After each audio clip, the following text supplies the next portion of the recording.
ಎಲ್ಲರಿಗೂ ನಮಸ್ತೆ. ಸಂಜೀವಾಣಿಗೆ ಸ್ವಾಗತ. ಕನ್ನಡ ಧ್ವಜ ಹಾಕಿಕೊಂಡು ತಮಿಳುನಾಡಿಗೆ ಬರ್ತಿದ್ದಂತಹ ಅಯ್ಯಪ್ಪ ಮಾಲಾಧಾರಿಗಳ ಟಿಟಿಯನ್ನ ತಡೆದಿದ್ದಂತಹ ಜನನಾಯಕ ಇಳಚಿ ಕಲಹಂ ಸಂಘಟಕರು ಬಾವುಟ ಇಲ್ಲೇ ಬಿಟ್ಟು ಹೋಗಿ ಅಂತ ಹೇಳಿ ಗಾಡಿ ನಿಲ್ಲಿಸಿ ರಂಪಾಟ ಮಾಡಿದ್ರು. ಅದು ಅಲ್ಲದೆ ಅಲ್ಲಿ ಮಾಲಾಧಾರಿಗಳು ಹಾಗೆ ಚಾಲಕರ ಮೇಲೆ ಹಲ್ಲೆ ಸಹ ಮಾಡಿದ್ರು.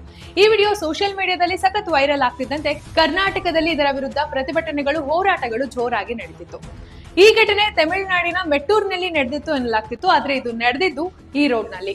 ಈ ಹಿನ್ನೆಲೆ ನಾರ್ತ್ ಸ್ಟೇಷನ್ ನಲ್ಲಿ ಸಂಘಟಕರ ವಿರುದ್ಧ ದೂರು ದಾಖಲಾಗಿತ್ತು. 3 ದಿನಗಳು ಕಳೆದ್ರೂ ಸಹ ಅವರ ವಿರುದ್ಧ ಯಾವುದೇ ರೀತಿ ಕ್ರಮ ತೆಗೆದುಕೊಳ್ಳಲಿಲ್ಲ.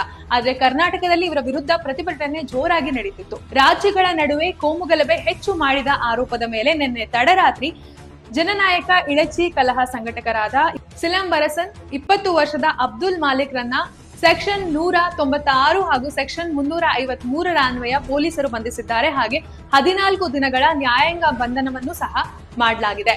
ತನಿಖೆ ವೇಳೆ ಸಿಲಂ ಇದೇ ರೀತಿ ಹಲವು ಗಾಡಿಗಳನ್ನ ನಿಲ್ಲಿಸಿ ಹಲ್ಲೆ ಮಾಡಿದ್ದಾರೆ ಅಂತ ಬೆಳಕಿಗೆ ಬಂದಿದೆ.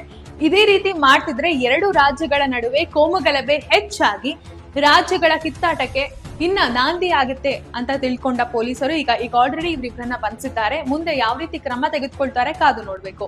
ಮತ್ತಷ್ಟು ಮಾಹಿತಿಗಾಗಿ ನೋಡ್ತಾ ಇರಿ ಸಂಜೀವಾಣಿ.